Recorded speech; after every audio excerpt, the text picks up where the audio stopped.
아멘. 사랑하는 성도 여러분, 지난 시간에는 마음의 크기에 대해 증거했습니다. 마음은 육의 눈으로 볼 수 있는 것도 아니고 물리적으로 측량할 수 있는 것도 아닙니다. 그렇지만 분명히 마음에는 크기가 있고 사람마다 각각 마음의 크기가 다른 것을 느낄 수가 있지요.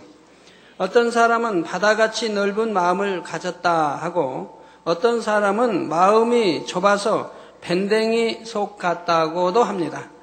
태어날 때 어떤 마음을 갖고 태어났으며 자라면서 어떻게 만들어 왔는지에 따라 마음의 크기가 달라지는 것입니다.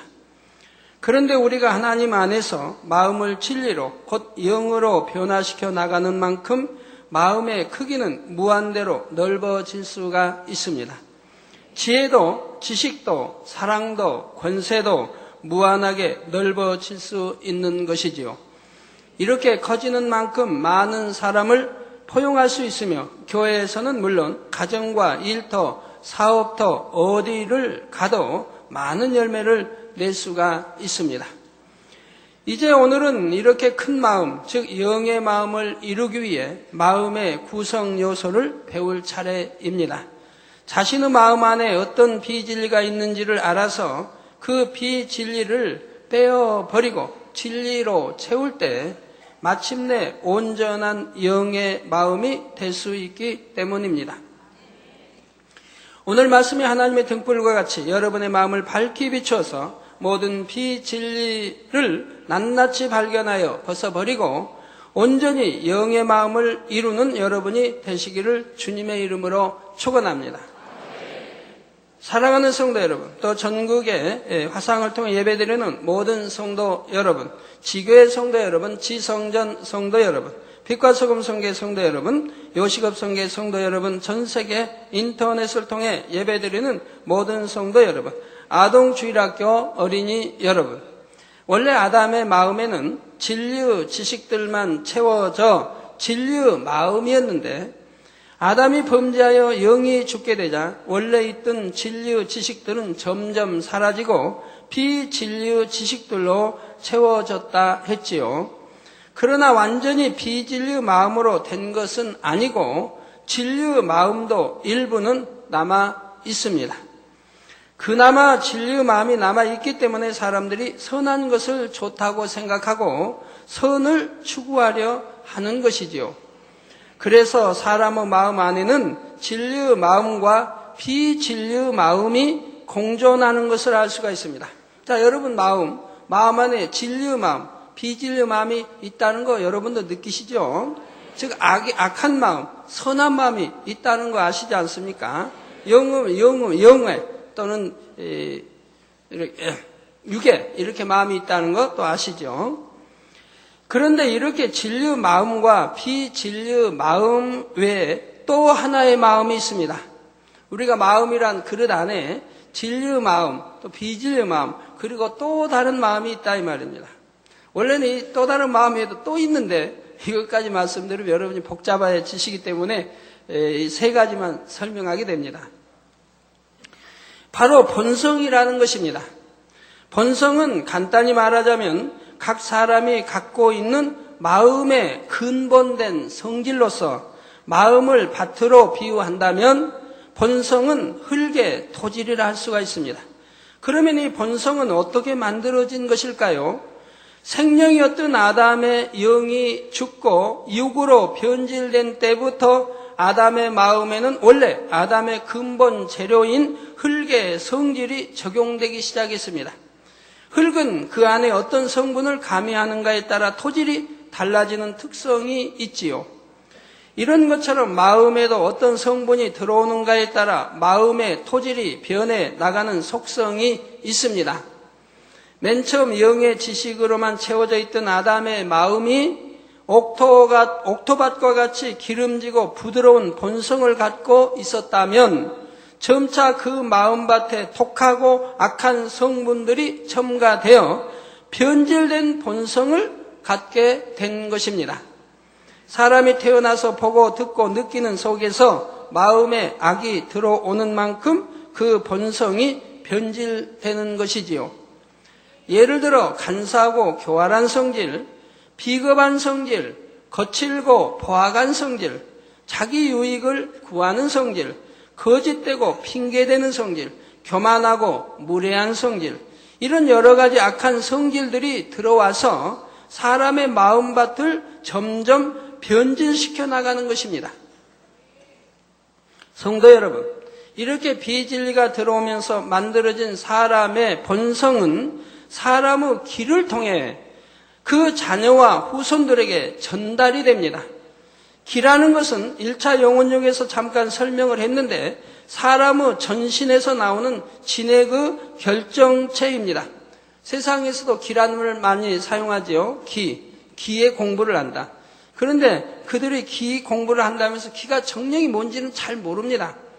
하나님이 설명해 주신 기는 사람의 전신에서 나오는 진액의 결정체라 이 말입니다. 하나님께서는 사람의 정자와 난자를 통해 처음 아담에게 주신 생명의 씨가 전해지게 하셨고, 또한 이 정자와 난자 안에는 각 사람의 피가 담겨지게 하셨지요. 그러니까 이제 예를 들어 남자의 정자하면 정자가 한번 참 예를 들어 사랑하는데 이 정자의 수만 해도 몇억 개가 된다 이 말입니다. 얼마나 많아요, 정자 수가. 이게 우리 사람이 만들어내고 있으니,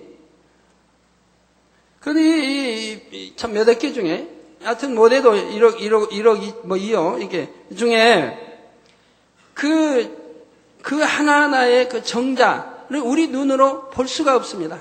워낙 적어서 우리 눈에는 보이질 않아요. 그럼 현미경으로 확대해서 봐야 된다, 이 말이죠. 그렇게 적은 정자 안에 사람의 전신에 나오는 진액의 결정체가 들어있다 이 말입니다. 그게 얼마나 놀랍고 신비한 일입니까? 이걸 여러분들이 오상 만들어내고 있다는 얘기예요. 남자는 남자대로, 여자는 여자대로. 이 기 속에는 외모는 물론 체질이나 지능, 성격, 심지어 버릇까지 담겨져 있습니다. 예, 그러니까 이 눈에도 보이지 않는 적은 정자의 씨 안에 우리 사람의 전신에서 나오는 진액의 결정체가 들어있다 이 말입니다. 그러므로 이 기 속에는 사람의 외모, 여러분이 태어나면 부모의 어떤 외모를 닮아 나오죠. 엄마 아빠든 하여튼 부모의 외모를 닮아 나와요. 많이 닮든 적게 닮든 닮아 나와요. 어떤 사람 한번 찾아봐도 닮은 데가 없으니까 그냥 고민을 했는데 보니까 발가락이 닮아 나왔다나요? 이건 말도 안 되지만 하여튼 많이 닮아 나오잖아요. 이렇게 외모는 물론 체질도 닮아 나오죠. 아주 이제 남자가 너무 체질이 약해 봐요. 그러면 자녀도 비실비실 체질이 약한 아들을 딸을 낳는 것을 보게 된다 이 말. 부모가 그냥 아주 건장해 봐요. 그러면 자녀도 아주 강건한 이런 아이를 낳는 것을 보게 되죠. 그래서 체질이나 또 지능, 또 성격도 아버지 그냥 성격이 그냥 굉장히 활발하면은 그 아들의 성격도 활발한 거 봐요. 그래서 아이의 성격을 보면 아버지의 성격을 알 수가 있는 거예요. 아버지가 저기 해외 가서 안 계시다 해도 아이의 성격을 보면 그 아버지의 성격을 알아요. 만약 아이가 이제 젖을 먹는데 돌이 되기 전 젖을 먹는데 젖을 좀 늦게 줬다. 이제 배가 고파가지고 밥 달라고 젖 달라고 앙앙 우는데 젖을 늦게 줬어요. 엄마가 그냥 얼른 안 나타난 거예요. 그러니까 소리가 더 커져요. 더 앙앙. 그래도 안 나타나. 더 소리가 커져요. 이제 그냥 앙앙 울어 젖힙니다. 배고파도 빨리 안 준다 이거죠. 그래가지고 그냥 성질이 날 대로 나가지고 그냥 앙앙 울어대요. 그럼 그때 가서 젖을 물려봐요. 젖을 빨라고 해요? 젖 먹으려고 해요? 아니죠. 그냥 뿌리치고 이제 싫다 이거. 나 이미 성질 났다 이겁니다. 왜 이제 왔느냐 이거예요. 처음에 앙하고 울 때 젖을 물리지. 왜 이게 화가 날 대로 났는데 이제서 오냐 이거. 그래가지고 젖을 넣어도 막 젖히고 막 하는 거 보고 엄마가 또 넣어서 달래고 막 얼려가지고 줘도 잘 안 빨아요. 그러다가 한참 달래면 그때도 하면서 이제 슬퍼가지고 그러다가 저서는 이제 나중에 겨우 절제해서 봐요. 그러면 그 아비의 성격은 그렇게 불같다는 것을 알 수 있다 이 말입니다. 이렇게 성격도 심지어 버릇까지 담겨져 나옵니다. 버릇까지. 아버지가 참 팔자걸음을 걸었으면 그 아이 성장하면서 아버지 일찍 돌아가셨어요.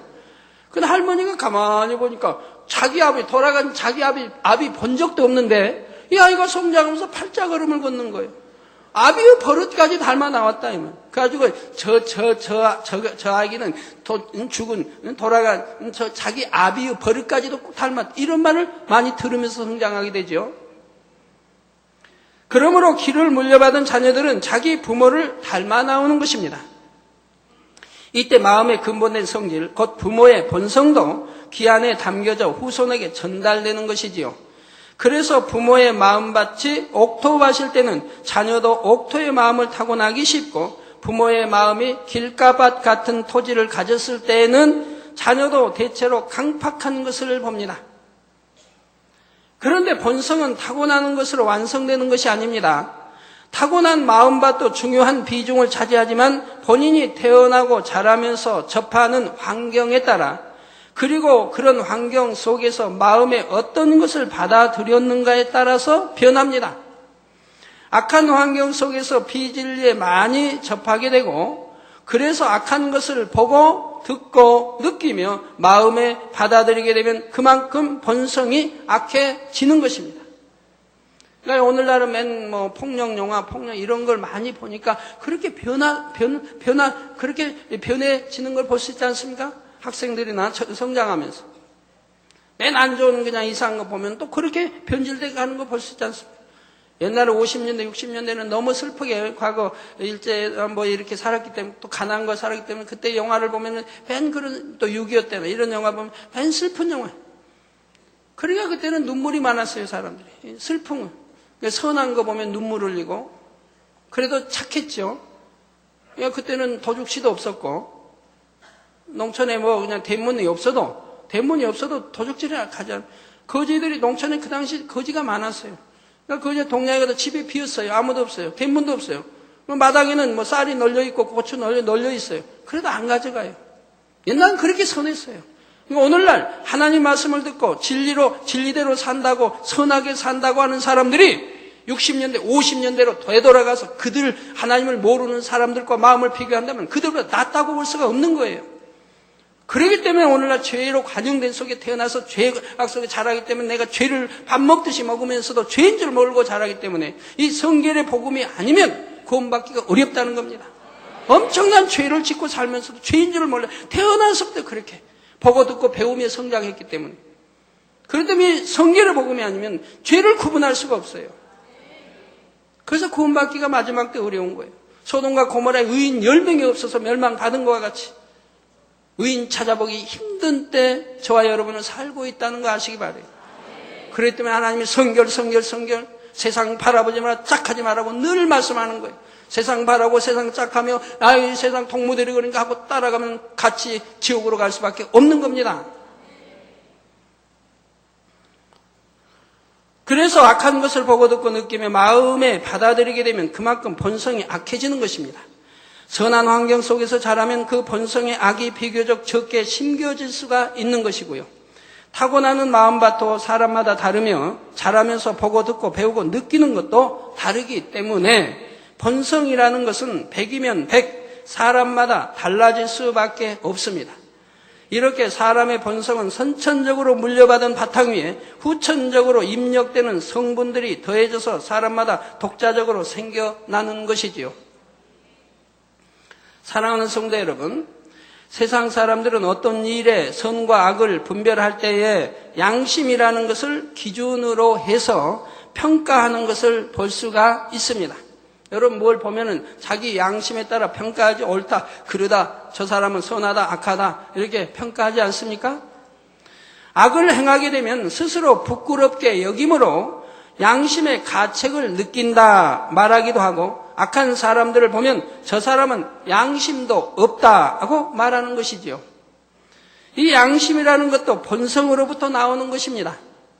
각 사람이 태어나서부터 만들어진 본성 속에서 나름대로 이것이 선이다, 저것이 악이다 하고 기준을 세워 놓은 것이 바로 양심입니다. 양심.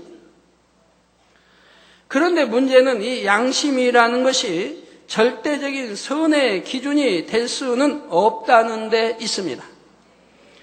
본성이 사람마다 다른 것처럼 그 본성 가운데서 분별하는 선과 악의 기준도 사람마다 다르기 때문입니다. 여러분 말씀 들으면서 곰곰 생각해 보세요. 그러나 그러지 않나? 양심이 다 다르죠? 우리 짐은 다르지, 다 달라요. 얼굴이 다르지, 양심도 다 달라요. 그래서 양심에서 선과 악 판단하는 기준도 사람마다 다 다르다 이 말입니다. 똑같지는 않아요. 어떤 사람은 법에 어긋나는 일을 하고 나서도 나는 내 양심을 따라 행했다고 말하기도 합니다. 가령 어떤 사람은 흉악한 범죄자가 있을 때 의분에 못 이겨서 그를 스스로 처벌해야 하겠다며 죽이는 경우가 있습니다. 그리고 나면 분명히 살인이라는 죄를 범했으면서도 내 양심에는 옳은 일을 했다. 나는 떳떳하다고 주장하는 것입니다. 또 이런 경우도 있습니다. 도둑질이 선이냐 악이냐 묻는다면 대부분이 악한 일이라고 답을 할 것입니다. 그렇지만 어떤 일에 대해 도둑질이냐 아니냐 물으면 각 사람들의 양심이 다 다른 것이 드러나지요. 어떤 사람들은 아무리 작은 것이라도 자기 것이 아닌데 취하게 되면 양심의 가책을 받습니다. 어떤 사람은 예를 들어 바늘 하나 훔쳤다고 해봐요. 그러면 양심의 가책을 안 받아요. 바늘까지가 얼마나 몇 푼이나 된다고. 뭐 소를 훔쳤다. 그러면 양심의 가책을 받겠는데 바늘을 훔쳤다. 그러면 양심의 가책을 안 받아요. 근데 어떤 사람은 바늘을 훔쳤다 해도 양심의 가책을 받는다. 나는 도둑질했다고 양심의 가책을 받는다. 그런 양심을 가진 사람은 바늘이래. 도둑질하지 않는다. 내 것이 아니면 취하지 않는다 이 말입니다. 아무리 그것이 싼 것이라 할지라도. 이렇게 양심의 판단 가치 기준이 다르다 이 말입니다. 그래서 여러분들 이번에 회개 편지에 보면 많은 분들이 그 회개한 내용에 보면 하나님 걸 도적질하면서도 양심의 가책을 못 느낀 사람들이 많이 있다 이 말이에요. 죄종 교육을 통해서 이제 그 양심의 가책을 느끼고 지금 회개들 많이 해오신다 이 말이에요. 만약 성교회든 각 기관이든 마찬가지예요.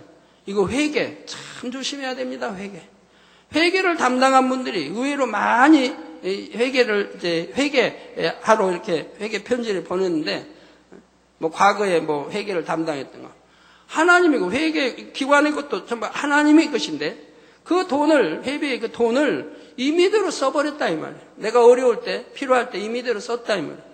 그리고 난 여기 채워놨다. 이거 회개하는 사람. 어떤 사람 임의대로 쓰고 갚아야겠다고 했는데 돈이 없어 못 갚았다. 그리고 세월이 지났다. 이렇게 회개하는 사람. 어떤 사람은 쓰고 갚으려고 했는데 잊어버리고 세월이 지나갔다. 그런데 이제 떠올랐다. 이렇게 회개하는 사람. 다 도적의 마음이죠. 왜? 하나님 것을 내가 쓰고 안 갚았어도 도적이요. 또 내가 임의대로 하나님 걸 마음대로 쓰고 내 마음대로 갚는다. 이게 도적이요. 다 도적의 마음입니다. 이런 도적의 마음을 가지고 구원을 받겠습니까? 못 받습니다. 제가 지금 말하는 것은 절대 사실을 말하는 거예요. 그냥 대충 말하는 게 아니에요. 정말 하나님을 믿는다면 도적질할 수 없는 거죠. 도적질하지 말라 분명히 있잖아요. 10계명에도 있을 거예요. 10의 1조 하지 않는 사람 하나님 거 도적질하잖아요. 10의 1은 하나님 거라 했는데 그건 도적이기 때문에 구원 못 받는 거죠. 더군다나 이건 대도적이라고 하는 거예요. 11조 하지 않는 사람 하나님 걸 도적질했습니다. 여러분 아무리 도적이 심장이 강하다 해도 청와대가 들어가서 도적질하지는 않을 거 아니겠습니까? 거기야 어떤 사람은 검사직 가서 도적질하는 사람도 가끔 뉴스에 나옵니다. 그건 심장이 굉장히 강한 사람이죠.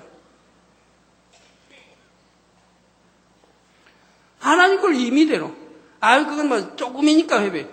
바늘 도둑은 도둑 아니고 소도둑만 도둑입니까? 바늘도 훔치면 도둑이요. 소를 훔쳤어도 도둑이요. 다 도둑입니다. 저기 소똥만 똥이고 사람 똥만 똥이고 죄송합니다. 똥 이야기해서. 저기 파리똥은 똥 아닙니까? 파리똥도 똥이라고 합니다. 소똥도 똥이라고 한다 이 말입니다. 적은 도적, 큰 도적 나눌 수는 있겠지만 얕은 도적은 도적이라 이 말입니다. 그런데 하나님 걸 훔친 도적이라 이 말이에요. 아이고 나는 채워 넣었어요. 그럼 하나님 걸 내 마음대로 쓱 쓰고는 내 유익자 쓰고는 나중에 쓱 채워놨다. 그게 될 법이나 한 일입니까? 이게 회개되지 않고 만약 그 영혼이 떠났다고 하면 구원 못 받는 거죠. 회개되지 않은 상태에서.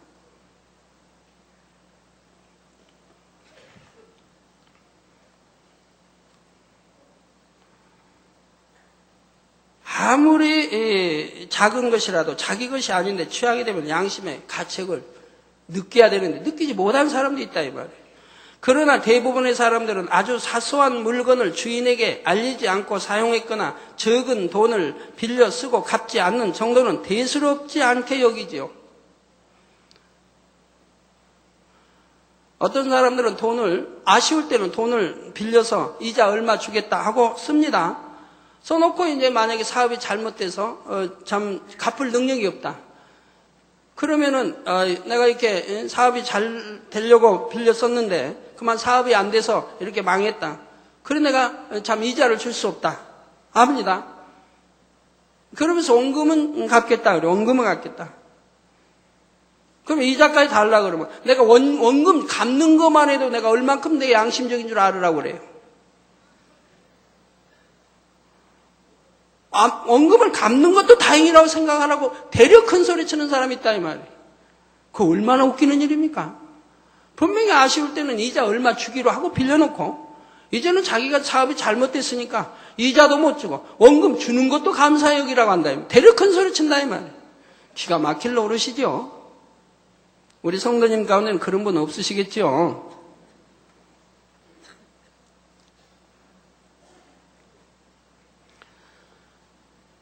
네, 적은 돈을 빌려 쓰고 갚지 않는 건 정도는 대수롭지 않게 여깁니다.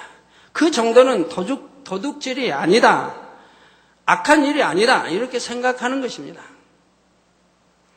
때로는 상대가 왜 남의 것을 함부로 손대느냐 하거나 빌려준 것을 갚으라 하면 오히려 그렇게 작은 것을 가지고 속 좁게 군다 하고 상대를 안 좋게 생각하는 경우도 있지요.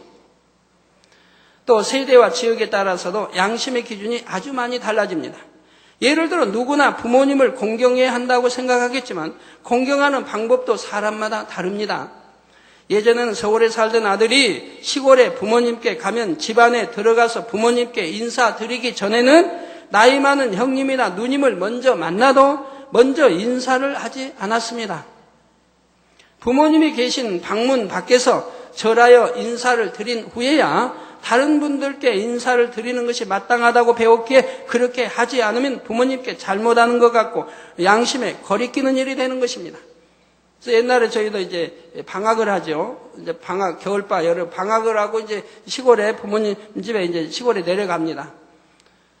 그러면 예를 들어 겨울방하고 내려갑니다. 그러면 이제 부모님 방 안에 계시죠. 그럼 밖에서 이제 왔습니다. 이렇게 이제 뭐 인사한다. 그럼 방문을 여시죠. 열면 마루에 올라가서 마루에서 큰 절을 드리고 그리고 거기에서 무릎을 꿇습니다. 마루에. 그럼 부모님 방에 방 안쪽 아루목에 뜨뜻한 데 앉아 계시죠. 그러다 들어오너라. 그러면 이제 일어나서 들어가요. 들어오너라 안 하면 그냥 그 마루에 무릎 꿇고 있어야 하는 거예요. 그렇게 인사를 드린 다음에 이제 예를 들어 뭐 큰형님이 계셔 누가 계시면 그 다음에 인사를 드린다 이 말입니다. 참 옛날에 우리 여성들은 참 고생이 많았습니다. 오늘날 그렇게 십사를 하려면 참 도망 대부분 갈 것 같아요. 어떻게 했느냐? 시집을 가면요. 간 날부터 다음 날부터 한복을 입고 겨울이나 여름이나 없어요.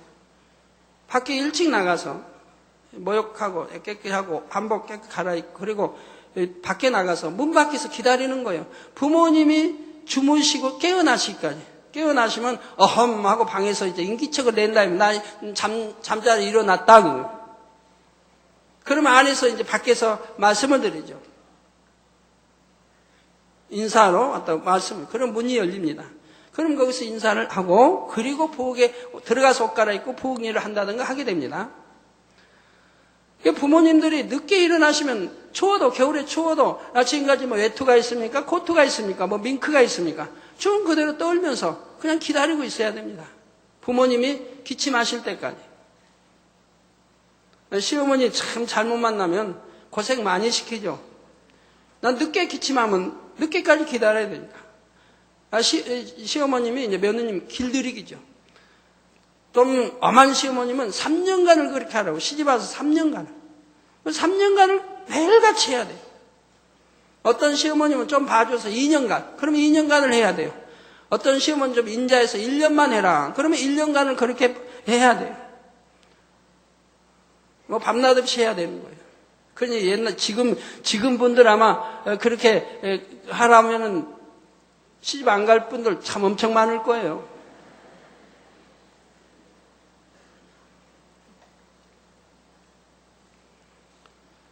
자, 그러나 서양 사람들이나 우리나라에서도 젊은 사람들은 다르게 생각하지요. 꼭 부모님의 방문 밖에서 절하지 않아도, 그리고 부모님께 인사를 드리기 전에 형님이나 누님을 만나서 먼저 인사를 해도 그것으로 인해서 부모님께 무례히 행했다고 양심의 가책을 느끼지는 않는 것입니다. 이렇게 세상 사람들의 양심은 다 각각이라서 자기의 양심이 선과 악의 기준이 될 수는 없습니다.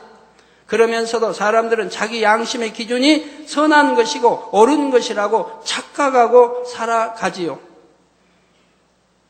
그러면 과연 우리는 어떤 기준에 맞춰야 참으로 선과 악을 구분할 수 있는 것일까요? 참된 선의 절대적인 기준은 사람마다 달라지는 양심에 맞추는 것이 아니라 오직 선 자체요 진리 자체이신 하나님의 말씀에서 찾아야 합니다. 우리의 양심 또한 하나님의 말씀에 비춰 진리로 변화시켜 나가야 하는 것입니다.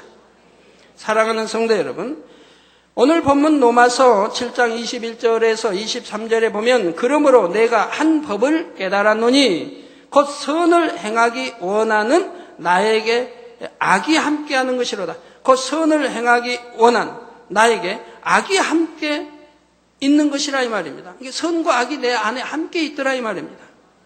여러분도 다 느끼시죠? 여러분 선한 마음이 있고 악한 마음이 있지 않습니까?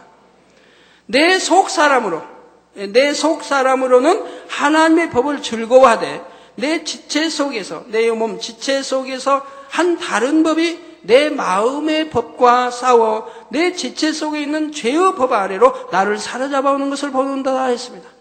그냥 공고한 자로다 말이 나오죠. 자, 내 속 사람은 하나님을 즐거워한다. 그러니까 지금 악한 마음, 선한 마음, 진리의 마음, 비진리의 마음 외에도 내 속 사람 마음이 또 있더라 이 말입니다. 그래서 이 속 사람으로는 하나님의 법을 즐거워한다 이 말입니다. 즐거워하되 내 지체 속에서 한 다른 법이 내 마음의 법과 싸워. 내 지체 속에서 한 다른 법이, 전에 배웠죠? 육신의 생각. 육신이 뭐라고 그랬어요? 내 몸과 결합된 죄성이라고 말했죠? 바로 이 지체라면 지체 안에 그리 있다 이 말. 그래서 내 몸과 결합된 죄성이 육신의 일이라고 말하고 있는 것이라 이 말입니다. 그래서 지체라고 말하는 거예요. 내 지체 속에 있는 죄의 법 아래로 나를, 내 지체 속에서 한 다른 법이, 이 선을 쫓아내는 법, 다른 법이 내 마음에, 내 지체 속에서 한 다른 법이 내 마음의 법과 싸워. 이 선을 쫓고자 하는 이 마음의 법과 싸워 내 지체 속에 있는 죄의 법 아래로 나를 사로잡아오는 것을 보는다. 그러니까 내 지체 속에 있는 즉 비진리가 또 강하기 때문에 진리의 마음이 져버린다 이 말입니다. 소욕을 쫓고자 하는 마음이 약해서 오히려 이 성령을 거역하는 마음이 져버린다 이 말입니다. 그러므로 나를 사로잡아오는 것을 보는도다. 이 말씀을 보면 지금까지 설명한 마음의 구성 요소들이 다 등장하고 있습니다. 먼저 21절에 선을 행하기 원하는 나에게 악이 함께 있다 했는데, 이 말씀은 곧 사람의 마음 안에는 하나님의 말씀대로 선을 행하기 원하는 진리의 속성이 있는가 하면 하나님을 거스려 죄와 불의와 불법을 행하기 원하는 비진리의 속성도 있다는 것을 말씀하고 있습니다. 여러분들이 하나님 말씀을 아무리 오래 들어도 마음에 할례하지 않으면 여전히 비진리의 속성이 강함으로 죄를 짓게 되는 겁니다. 예를 들어 육체의 일을 버려라 그러면 이건 사망이다.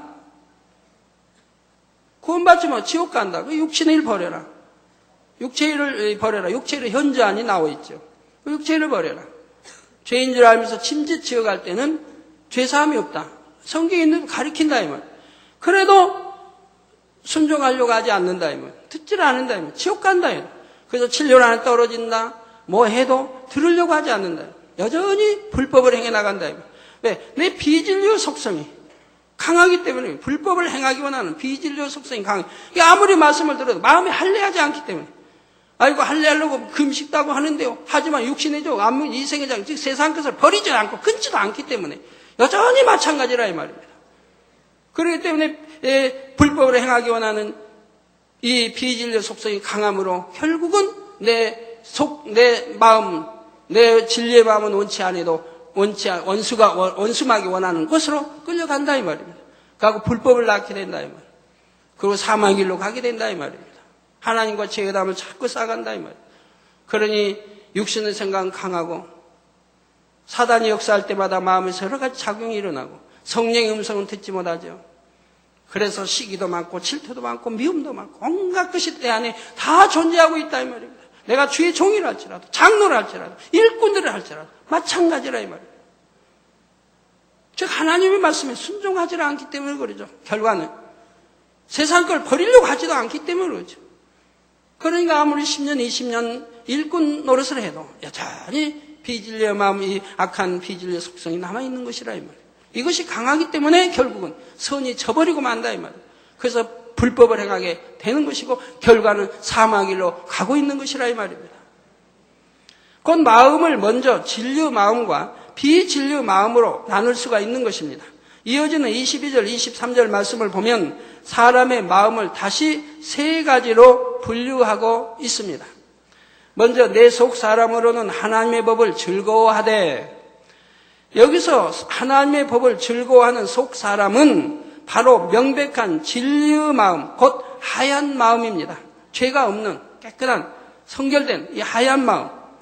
다음으로 내 지체 속에서 한 다른 법이 내 마음의 법과 싸워 내 지체 속에 있는 죄의 법 아래로 나를 사로잡아 오는 것을 보는도다 했는데, 여기서 내 마음의 법이라는 것은 바로 자기 스스로 만들어낸 마음, 곧 양심입니다. 그리고 내 지체 속에 있는 죄의 법이라는 것은 명백한 비진리의 마음, 곧 원수 마귀로부터 심겨진 검은 마음이지요. 결국 이 말씀은 사람이 진리의 마음에서는 하나님의 법을 지키고 싶어 하지만 비진리의 마음이 양심마저도 억제하여 이기며 죄와 악을 범하게 한다는 뜻입니다. 그렇게 양심의 소리를 무시하고 죄악을 범해 나갈수록 마음은 점점 더 검은 마음으로 물들게 되고 양심도 무디어져서 악하게 변하는 것이지요. 사람이 살아갈수록 더 많은 악을 행하게 되고 그런 만큼 본성도 악해지며 이런 조상의 길을 물려받음으로 세대가 지날수록 세상은 더욱 악해지는 것입니다. 사랑하는 성도 여러분, 우리가 영의 마음을 이루기 위해서는 명백한 비진리의 마음을 벗어버릴 뿐 아니라 본성 속에 있는 비진리까지 발견해서 버려야 합니다. 명백한 비진리의 마음은 쉽게 구분이 되므로 신속히 빼내어 버릴 수가 있습니다. 미움, 혈기, 시기, 질투, 판단, 정죄, 간음, 이렇게 스스로가 볼 때도 명백한 비진리를 행할 때는 내가 악하구나 하고 금방 발견할 수 있고 그러면 마음에서 벗어버릴 수 있지요. 그런데 본성 속에 비진리는 숨겨져 있어서 쉽게 발견할 수가 없다는 사실입니다. 나름대로의 양심에 어긋남이 없게 행동하기 때문에 자신이 옳고 선하다고만 생각되는 것이지요. 미세한 불순물이 섞여 있는 물컵을 가만히 놔두면 그 찌꺼기들이 바닥에 가라앉아서 컵의 위쪽으로는 마치 깨끗한 물처럼 보입니다. 그러나 찌꺼기가 잘 보이지 않는다고 해서 이 물이 깨끗한 물은 아니지요. 마찬가지로 본성 속에 비진리가 드러나지 않고 가리워져 있다고 해서 깨끗한 영의 마음이라고 할 수는 없는 것입니다. 영의 마음은 아니라 이 말입니다. 그러면 이런 본성 속의 비진리는 어떻게 발견할 수가 있습니까? 컵을 흔들면 물 위로 찌꺼기가 올라오는 것처럼 사람이 연단을 받아 어려움을 겪을 때에 본성 속의 비진리를 발견하게 됩니다. 어떤 사람은 혈기를 다 뽑아버린 줄 알았는데 큰 연단을 당하여 마음의 고통을 받다 보니 순간 혈기가 나와서 스스로 놀라는 경우가 있지요. 미움, 시기, 질투 같은 것은 다 버린 줄 알았는데 자신은 연단 중에 있을 때에 형제가 사랑받고 크게 축복받는 것을 보자 온전히 기뻐하지 못하는 시기의 마음을 발견하기도 합니다.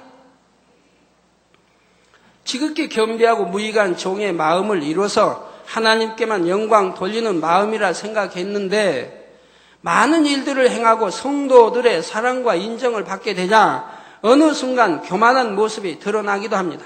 이번 회개 편지 보니까 참 안 그럴 만한 그런 분들이 누가 뭐 잘되고 뭐 어쩌면 그냥 시기가 나고 질투가 나는데 회개합니다 하고 오는데 도대체 이해가 안 돼. 남이 잘되면 좋아해야지 하나님의 사람들이. 왜 시기하고 질투하는지. 남이 나보다 잘되고 칭찬받으면 좋아해야지. 왜 시기가 나고 질투가 납니까? 초신자도 아닌데 머리들이 죄종들이 이게 말이 돼요? 저는 시기 질투라는 게 원래 없어 봐가지고 이해는 잘 안 돼. 가르칠 수는 있지만. 하나님 믿기 전에도 저는 시기 질투라는 게 없었어요. 왜 그런 마음을 가지고 있는지 몰라요, 사람이. 남 잘 되면 좋잖아. 이웃이 잘 되면 더 좋잖아. 내 사촌이 땅을 사면 좋지 않아요. 그게 왜 시기가 나고 질투가 납니까? 교회에서 누가 머리 되면 좋지 않아요. 인정받을 머리 된다면 좋지 않아요. 나도 인정받아 머리 되면 되고. 오히려 잘할 수 있도록, 인정받을 수 있도록 도와주면 얼마나 자기가 구체하냐고. 도와주면 또 얼마나 선한 사람이에요. 이게 하나님의 사람이고, 이런 사람을 하나님이 찾으시는 거 너무나 잘 알면서도 왜 악한 마음을 발동시키느냐 이 말이에요. 그런 것은 뽑아내버려야지. 자, 주님을 사랑하고 100% 신뢰한다고 생각했는데 주님 까닭에 심한 고난을 받으니 신뢰와 확신이 흔들리는 마음을 발견하기도 하지요. 그래서 믿음 좋고 선한 것처럼 보이는 사람에게도 때때로 하나님께서 연단을 허락하시는 것이 바로 이러한 본성 속의 비진리를 드러내시기 위한 것입니다. 예를 들어 연단받기 전에 욥은 스스로 어떤 악을 발견할 수가 없었습니다. 하나님도 경외했지요. 악은 모양도 없다 이 말이에요. 그러니까 하나님이 경외했다고 하는 거예요. 마음으로나 행함으로나 범죄하지 않으려고 애썼고 고아와 과부를 도우며 수많은 구제와 선행을 베풀었지요. 그런 욥이 심한 고난에 처하게 되니 어떻게 됩니까? 나는 이렇게 의로운데 의로운 나에게 고난을 주시는 하나님은 불의하시다 하고 원망을 쏟아냅니다. 또 친구들이 자신을 권면하고 지적하는 말을 하자 교만한 말들로 그들을 무시하고 누르려고 하지요. 그 친구들은 알지도 못하면서 욥을 판단 정죄합니다. 네가 죄를 지었기 때문에 이런 벌을 받는 것이 아니냐라고 맘대로 판단하고 정죄합니다. 그러니 이들은 이 욥보다 더 큰 죄를 짓고 있는 것이죠. 의로운 욥의 본성 깊은 곳에 이렇게 악한 것이 숨겨져 있었다는 사실입니다. 그러나 욥은 하나님께서 만나 주시고 자신에게 이런 악이 있음을 발견했을 때 지체하지 않고 마음에서 벗어버릴 수가 있었습니다. 자, 이것이 중요한 겁니다. 하나님 앞에 합한 사람은 죄를 지적해주면 그 자리에서 버립니다. 그 자리에서 회개하고 돌이킨다면 이것이 하나님 앞에 합한 사람이라 이 말. 그런데 여러분들 어떻습니까? 더군다나 하나님의 사람이, 하나님이 함께한 사람이, 하나님이 사랑하는 종이 단에서 수없이 그렇게 해서는 안 된다고 가르쳐요. 육체의 일은 행하면 안 된다. 더군다나 사망이다. 신령할 떨어진다. 아무리 가르쳐도, 아무리 깨우쳐주고 또 말하고 1년, 2년, 3년, 5년, 10년, 20년 해와도 순종하지 않는 사람은 않더라 이 말입니다. 너는 해라. 나는 나아갈 길 가겠다. 그 길은 뭔데? 지옥길이지. 하나님이 제 입을 빌어서 또 죄종들의 입을 수없이 외치고 외쳐도 순종하지 않는다. 그리고 여전히 육체의 일을 행한다 이 말이에요.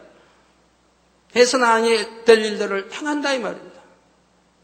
그리고 이제 치료를 하려 이런 말 하면 두려우니까 그런 말은 듣기 싫어한다 이 말이에요. 제발 그런 말 안 했으면. 저는 어떤 편지도 전에 시골에서 온 편지해 봤어요. 당장님 단에서 이제 그런 말씀 안 했으면 하나님이 명하셔서 하는 거예요. 저는 하고 싶어 하는 게 아니에요. 얼마나 싫은 말이지만 요즘 나오는 말. 그저 하나님이 시키시는 거예요. 하게 하시는 거예요.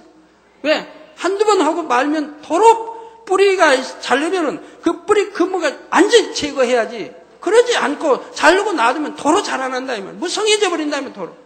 그래서 아버지는 뿌리 뽑게 하시는 거라 이 말입니다. 저도 말하기 싫지만 아버지 그렇게 하시니.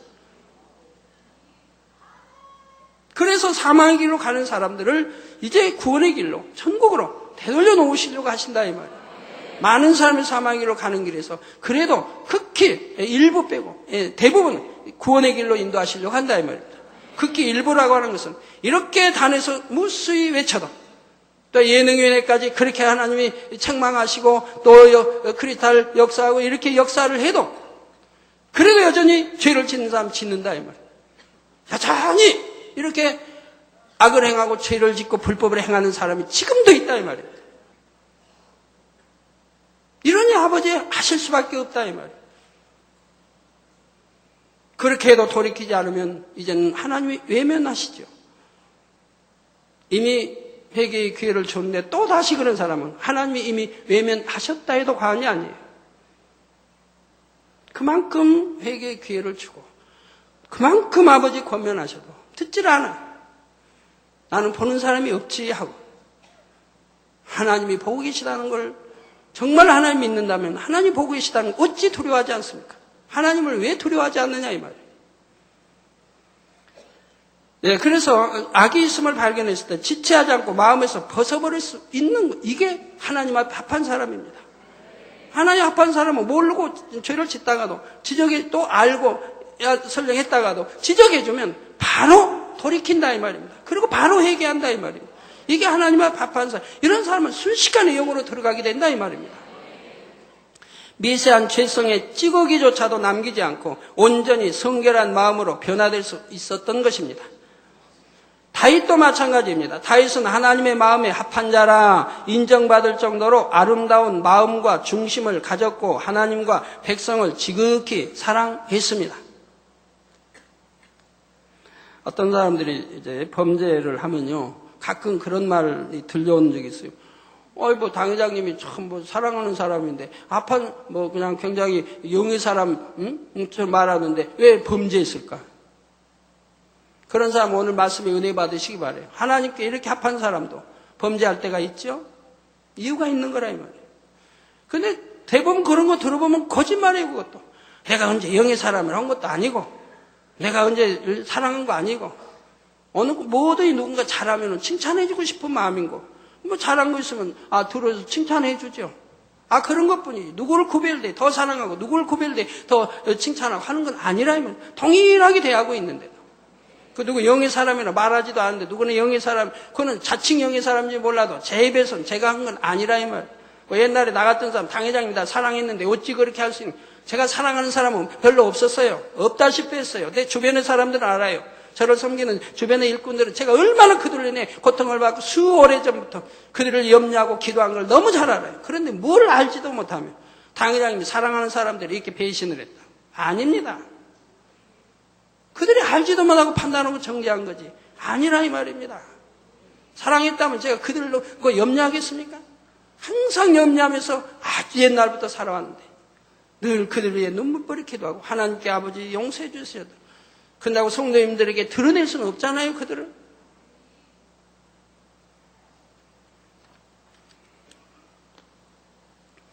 그런 사람들을 모르고 당연히 사랑하는 사람들이 왜 저랬냐. 저에게 너무 힘들게 하는 사람들이지 무슨 사랑하는 사람들이에요. 자, 그래서 바로 다윗은 하나님의 마음에 합한 자라 인정받을 정도로 아름다운 마음과 중심을 가지고 하나님과 백성을 지극히 사랑을 했습니다. 그런데 이런 다윗도 하나님께서 허락하시니 번성의 악이 드러나는 것을 봅니다. 자신의 신하인 우리아가 전쟁터에 나간 중에 우리아의 아내를 보고 취하게 되었는데 이 일로 인해 우리아의 아내가 다윗의 아이를 잉태하고 말았지요. 다윗은 그 사실을 숨겨보려고 애를 썼지만 결국 숨길 수 없게 되자 회개를 써서 하나님의 백성 우리아를 이방인의 손에 전사하게 만들었습니다. 그처럼 선한 다윗이 궁지에 몰리게 되자 본성 속의 비진리가 드러나므로 살인이라는 악을 행하고 말았던 것입니다. 그래서 성경에 보면 이 분야, 즉 우리아가 얼만큼 선한 백성인가를 자세하게 하나님이 다루게 하십니다. 우리아가 얼마나 선한 백성이었다는 걸 자세하게 여기 설명해 놔요. 간단히 넘어가질 않아요. 이 분야를 보시면. 그렇게 선한 백성을, 선한 신하. 다윗은 자기 유익을 취하게, 그것도 이방인의 손에 쾌계를 써가지고 넘겨줘 죽임을 당하게 한다 이 말입니다. 그러니 얼마나 악을 행했습니까? 살인에다가 얼마나 악한 쾌계를 써서 살인을 했습니까? 그것도 선한 백성, 선한 신하를. 나라와 왕을 위해서는 정말 죽어줄 수 있는 그런 선한 백성을 그렇게 처치해버렸다 이 말입니다. 이렇게 해서 다윗은 자신의 죄를 깨닫자 즉각적으로 철저히 회개하였고 그로 인해 큰 연단을 받게 되었을 때도 지극히 겸비한 모습으로 연단을 받습니다. 그래서 하나님의 사람이 와서 다윗의 죄를 지적해 줍니다. 다윗은 지금 왕입니다. 죄를 지적해 줍니다. 다윗이 어떻게 나옵니까? 바로 아멘한다 이 말입니다. 자기 죄를 시인하고 바로 회개를 한다 이 말입니다. 통해자 회개를 하게 된다 이 말입니다. 사울하고는 전혀 다르다 이 말입니다. 사울은 하나님의 사람이 지적을 해주니까 오히려 변명을 한다 이 말입니다. 변명을 해.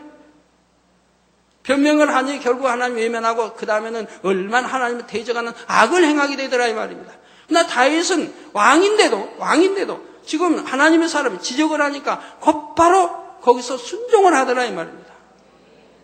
이렇게 그러니까 하나님 합한 사람이라 이 말입니다. 하나님 합한 사람. 그리고 하나님이 주신 연단을 감사하게 받더라 이 말입니다. 그리고 이를 통해 이전보다 더욱 선하고 온전한 마음으로 변화가 되었지요. 한 예를 들어 다윗의 아들 압살롬이 반란을 일으키므로 다윗이 급히 도피하게 되었는데 이때 한 백성이 다윗을 심히 저주하는 일이 있었습니다. 자 여러분, 지금 다윗은 범죄에 하나님이 외면하셨고 지금 이런 큰 시험에 빠졌습니다. 근데 그의 아들 압살롬이 반란을 일으켜서 지금 다윗을 아비를 죽이려고 한다 이 말이에요. 그러니까 이 압살롬을 또 붙잡는 신하와 장수와 백성들이 또 많이 있다 이 말이에요. 그럼 여러분은 어느 편에 서시겠습니까? 어느 편에 서시겠습니까? 어느 편에 서야 손입니까? 성경에 이미 써 있지만 성경을 모른다 하면 어느 편에 서야 하겠습니까? 하나님이 어느 편일까요? 지금 다윗이 엄청난 살인도 하고 범죄에 지금 하나님 외면해서 지금 큰 시험관을 빠졌습니다.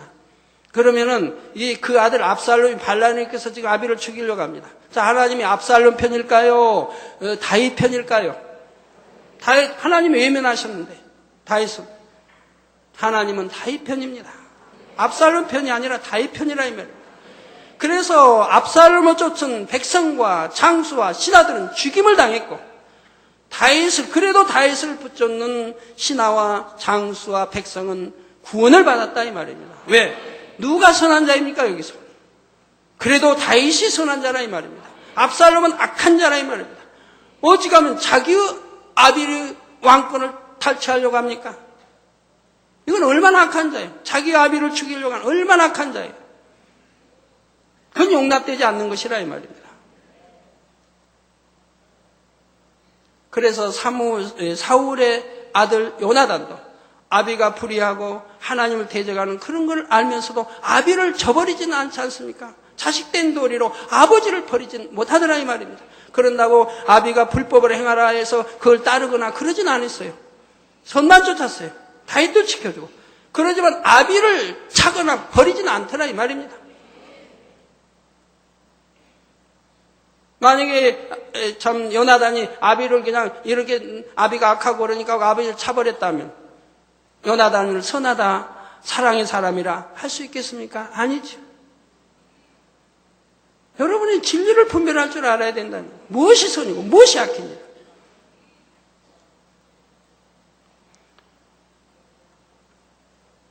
그래도 하나님은 다윗을 합한 자라고 인정했는데 그 합한 자가 갑자기 합하지 않는 자가 됐습니까? 아닙니다.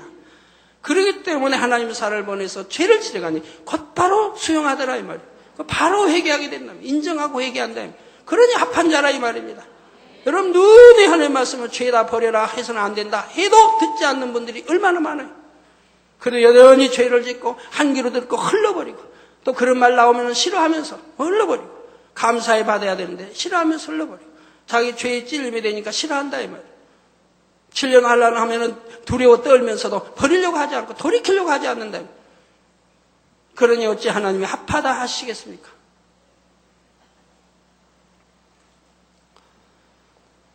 자, 그래서 다윗의 아들 압살롬 반란을 일으키며 다윗이 급히 도피하게 되는데 이때 한 백성이 다윗을 심히 저주하는 일이 생겼습니다. 왕을 저주하는 백성은 마땅히 죽을 죄를 진 것이며 다윗이 비록 쫓겨다니는 처지였지만 그 한 사람 정도는 얼마든지 처벌할 수가 있습니다. 그래도 다윗을 붙잡는 많은 장수들이 있지 않습니까? 아니 장수 하나만 보내면 그건 즉각 죽일 수 있다 이 말이에요. 그런데도 사무엘하 16장 11절에서 12절에 보면 다윗은 내 몸에서 난 아들도 내 생명을 해하려 하거든 하물며 이 베냐민 사람이랴. 더구나 베냐민 사람은 사울의 백성 아닙니까? 이 여호와께서 저에게 명하신 것이니 저로 저주하게 버려두라. 혹시 여호와께서 나의 원통함을 감찰하시리니 오늘날 그 저주 까닭에 선으로 내게 갚아주시리라 하며 지극히 낮고 겸비한 모습으로 하나님만 바라고 있는 것입니다. 오늘날 그 저주 까닭에 선으로 내게 갚아주신다. 그런 다윗은 하나님 앞한 다윗은 저주를 오히려 백성이 저주했는데 그걸 용서했다 이 말입니다. 그러니까 하나님은 선으로 갚아주셨다 이 말이에요. 다윗이 말한 대로 선으로 갚아주셨다 이 말입니다. 누가 오른밤 때리면 나도 따라 오른밤 왼밤 때리고 한 대 맞으면 두 대 때리고 그게 아니에요.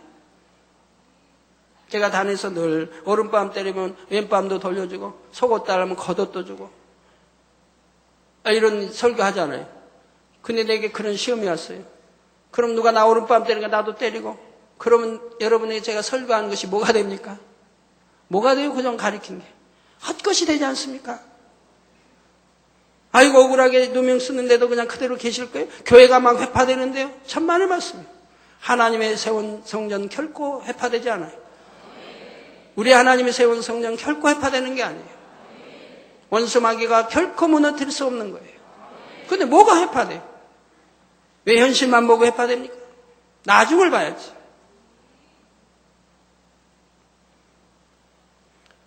그래서 우리 하나님을 사랑한다면 하나님 말씀대로 어떠한 경우에도 선을 쫓아야 할 것이라 이 말입니다. 선을 쫓아야. 선하게 살라고 가르쳤으니 가르치는 자도 선을 쫓아야 할 것이라 이 말이에요. 선하게 살라고 가르치고 내게 어떤 어려움이 왔을 때 난 악을 행하고 그렇게 오른밤 때리니까 나도 오른밤 때리고 그러면 내가 가르친 말씀이 뭐가 되느냐 이 말입니다. 내가 하나님 말씀을 가르쳐 놓고 내가 하나님 말씀을 짓밟는 것이 되지 않겠습니까? 이전에 다윗이 혈기 방장할 때는 나발이라는 사람이 다윗의 은혜를 배반하고 멸시하는 말을 했을 때 다윗은 당장에 그를 벌하려고 했었지요. 자기 거 달라는 줄 안 주는데 왜 가서 벌하려고 합니까? 내가 거기서 도와달라고 해서 도와줬나요, 나발이? 그냥 도와줬지 쪽에서? 그리고 좀 달라니까 안 준다고 왜 가서 잡아 죽이려고 합니까? 그런데 이제는 이처럼 하나님과 사람 앞에 심히 겸비하고 낮아진 모습으로 변화된 것입니다. 시편 119편 71절에 고난당한 것이 내게 유익이라. 그러니까 하나님이 고난도 주신다면 때를 따라 내게 유익이라. 하나님이 합한 사람들은 유익이 되는 거예요. 합하지 않은 사람은 고난당하면 원망하고 불평하고 더 죄만 짓게 돼요. 합한 사람은 이 고난을 통해서 유익이 되는 거예요. 이로 인하여 내가 주의 윤례를 배우게 되었나이다 하신 말씀대로 영적인 복이 이루어진 것이죠. 이런 고난을 통해서 바로 다윗은 이 하나님 계명을 철저히 지키는 사람이 되었던 것이라 이 말입니다. 그렇기 때문에 유익이 됐다 이 말입니다.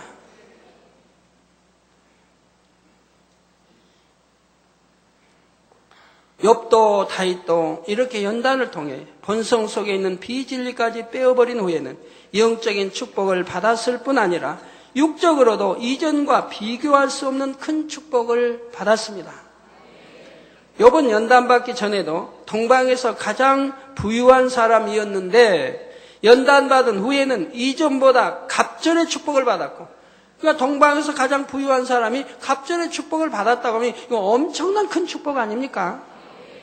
축복을 받았고 7 아들과 3 딸들을 낳았는데 그 딸들은 전국에서 가장 아리따웠다고 했습니다. 이 얼마나 큰 축복입니까?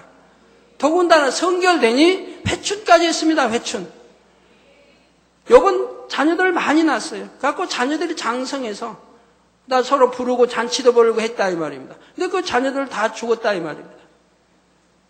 그리고 이 연단을 통해서 회개하고 이제는 성결된 사람이 됐다. 그러니까 회춘해버린다 이 말. 그러니까 또 자식을 낳는데 나이가 얼마나 많이 들었겠어요. 그런데 또 자식을 낳는데 몇 낳습니까? 1, 2, 3, 4.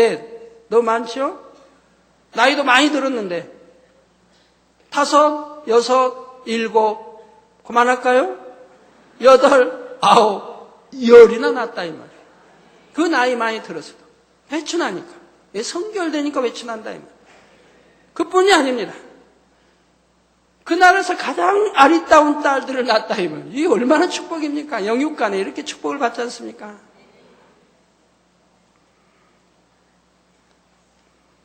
또 다윗은 연단 후에 그 왕위가 견고히 섰을 뿐 아니라 이스라엘 역사상 가장 위대한 왕으로 대대로 기념되는 영광을 얻게 되었고요. 결론 말씀드립니다. 사랑하는 성도 여러분, 고린도전서 15장 41절에 보면 해의 영광도 다르며 달의 영광도 다르며 별의 영광도 다른데 별과 별의 영광이 다르도다 했습니다. 이는 바로 우리가 장차 천국에서 누릴 각 사람의 영광에 대한 설명입니다. 혹은 해처럼 혹은 달처럼 또 여러 별들처럼 각자의 영광에 차등이 있게 된다는 사실이죠. 자, 그런데 이런 차이는 바로 우리의 마음이 얼마나 하나님을 닮아 온전한 영의 마음을 이루었는가에 달려 있습니다. 영혼육의 말씀을 듣는 이유도 바로 온전한 영의 마음을 이루어 해와 같은 영광을 누리기 위해서이지요. 이제 본성에 대한 설명을 끝으로 2차 영혼육을 마치고 다음 시간부터는 3차 영혼육으로 들어갑니다. 사랑하는 성도님들은 들으신 말씀을 온전히 양식 삼으심으로 온전한 영의 마음을 이루시기 바랍니다. 그래서 주님 오실 때까지 온 영과 혼과 몸을 온전히 보존하시다가 천국에서는 해와 같은 영광의 자리에 다 이르시기를 주님의 이름으로 축원합니다. 사랑하는 성도 여러분, 이 영혼육을 통해서 이제 내가 누구라는 거, 여러분 자신이 누구라는 걸 지금 발견하게 되실 겁니다. 오늘 또 마음에 대해 설명하잖아요. 여러분 중요한 게 여러분 마음 아닙니까? 주인인 마음이 중요하지 않습니까? 이 눈에 보이는 육이 중요한 게 아니라 이 말입니다.